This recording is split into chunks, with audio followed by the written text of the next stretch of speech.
Well, this is show two of the stories from Storyteller Greg.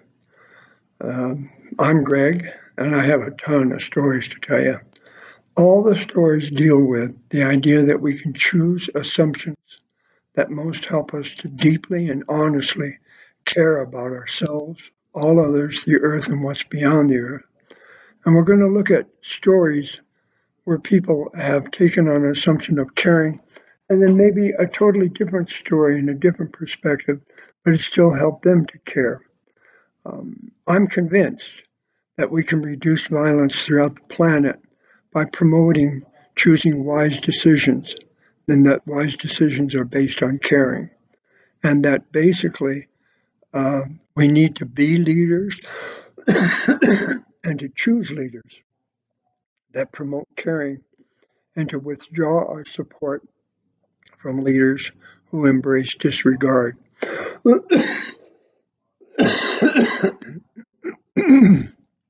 Gotta pardon my coughing. It seems to be part of the real thing. The last time I was telling stories, I was talking about stories when I was around 15 and I first started my wanderings.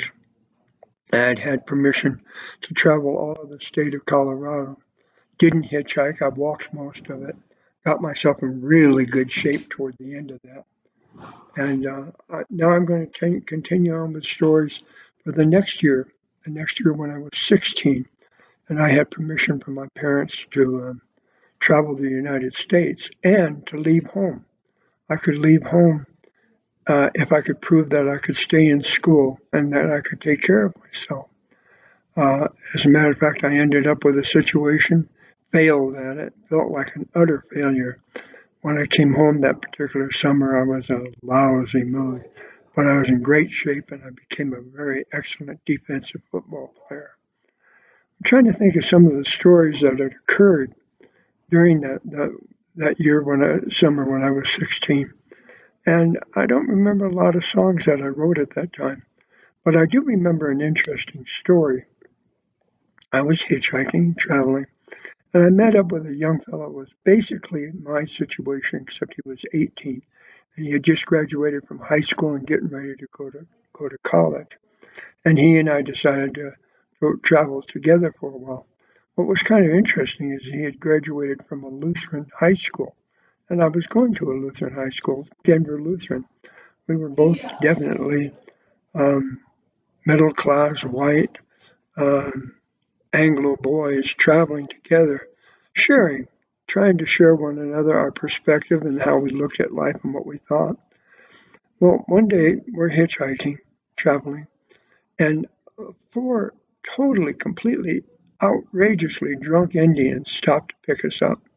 Now, I gotta admit, those two Anglo boys were a little concerned about this. These guys were really, really drunk. And they gave us, it was outside of Wyoming, I believe, Wyoming or Montana. And they gave us a long ride. And when they dropped us off, the one guy got out of the car and said, "What are you guys up to now?" And they said, the one boy I was traveling with said, "Well, I'll be going off to college." And I said, "I'll be going off to college in 2 years."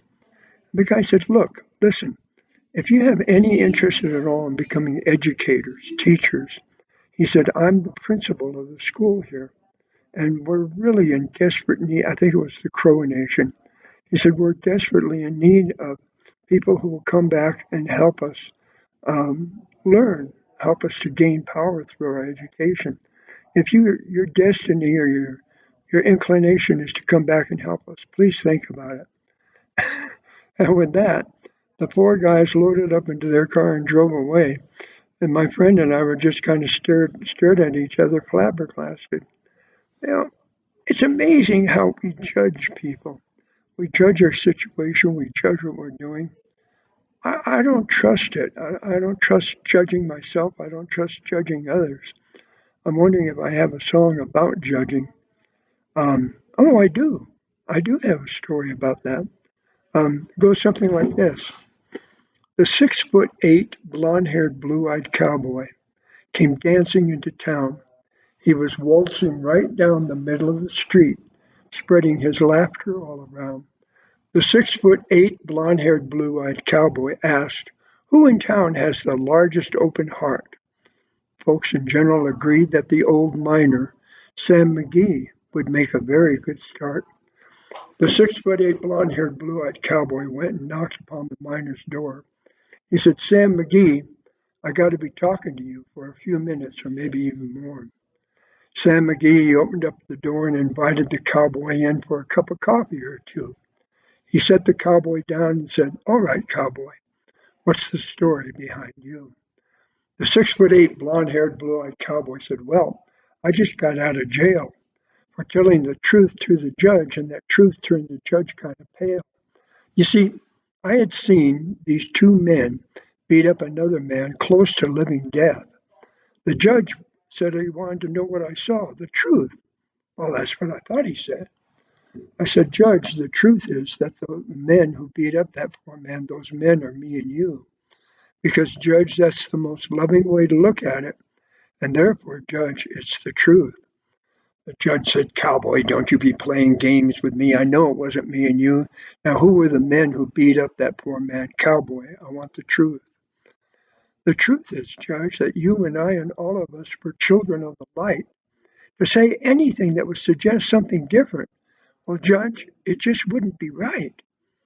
Judge said, Then, Cowboy, I'll give you 30 days.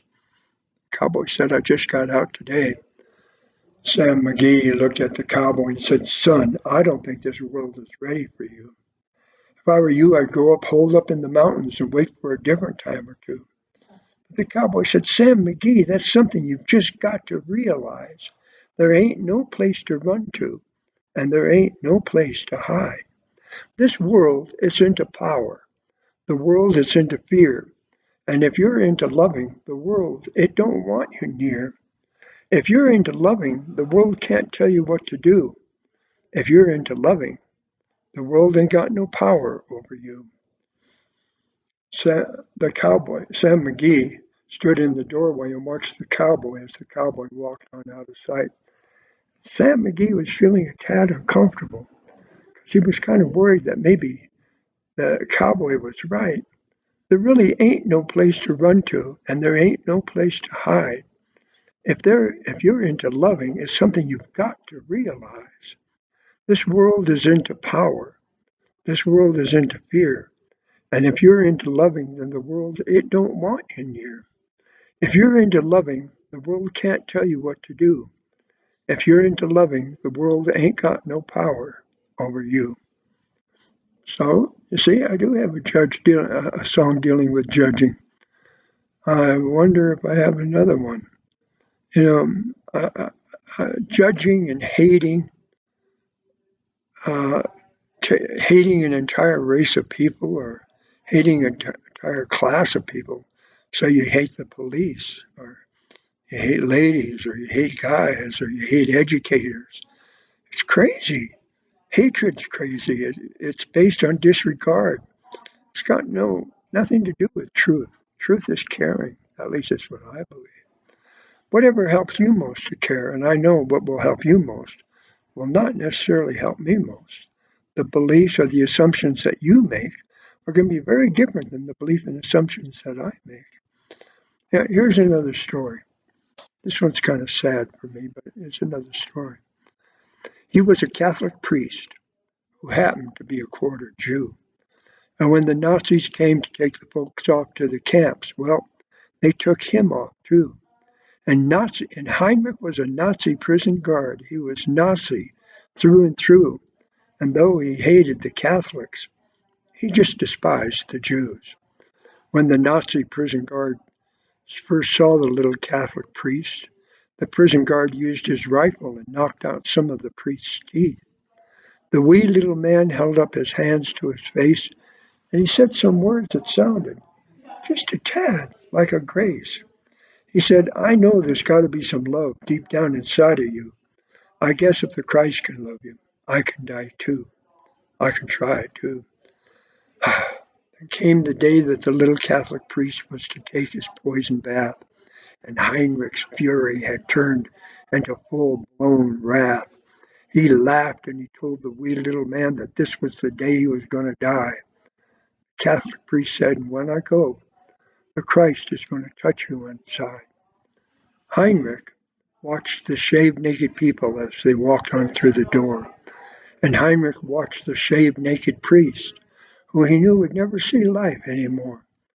And when the last Jew had stepped inside who was going to die that day, Heinrich felt something tugging at his soul, and he knew that it was the Christ, the way.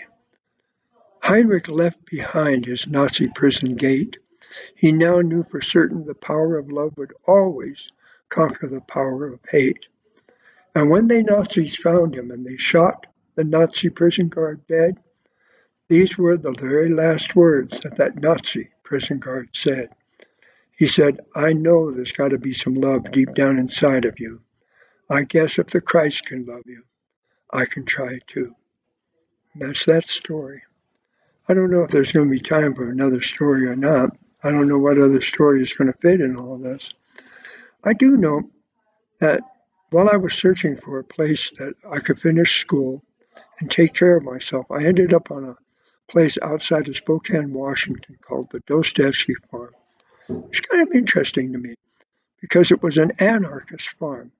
It was owned by a man who believed in anarchy and had been willed this acreage, and he was turning it over as an anarchy. And the problem was is that the people who were living there wanted some rules. So he ended up leaving and just leaving the land to the people who wanted some rules. There weren't a lot of them. There were a few rules there. And one of the rules was that any house that you built on this acreage could not be sold for more than the cost of materials at the time that you build it. So if you built a cabin, it cost $3,000 in materials. That's all you could sell it for. You couldn't inflate the cost or anything like that. So nobody was building there in order to make a profit. So what happened is that sometimes people would have cabins and they'd leave them there. They'd be free and turn them over to the community. Here I was, a 16-year-old kid, and I had everything I was looking for. I could have lived in one of the free houses. I could have gone to the public school there. I could have gotten food stamps or the equivalent thereof. I could have I could have lived there in this community. It was very hippie-ish, and maybe I would have gotten exposed to drugs. I don't know. I was only 16 at the time. But you know what's interesting? And this fascinates me. It didn't even occur to me at 16 years old that I had everything I was looking for. Next day, I left that community and I was off hitchhiking and traveling throughout the United States. I got to, I think it was Port Townsend, to the town where they build boats, the wooden boats.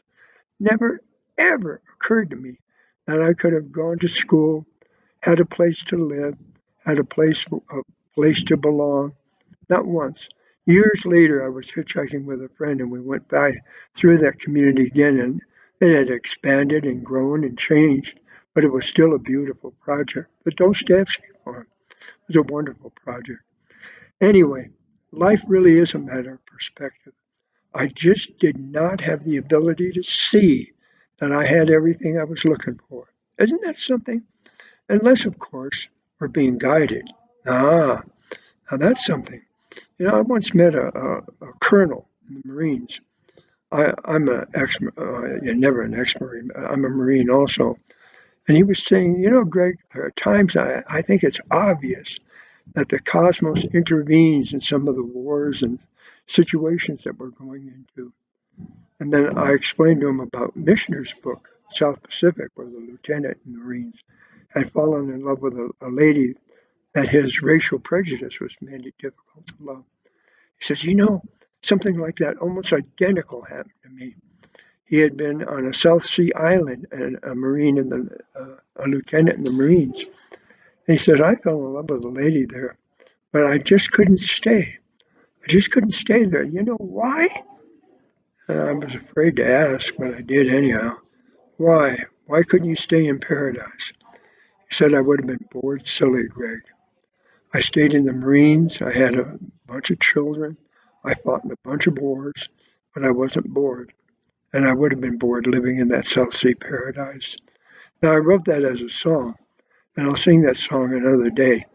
But I'm going to end it right now, and maybe the next time we meet, this is show number 2, by the way. And what I'm asking you to do is to evaluate the assumptions that you're making about yourself and the world around you. And if they're not helping you to deeply and honestly care, change them.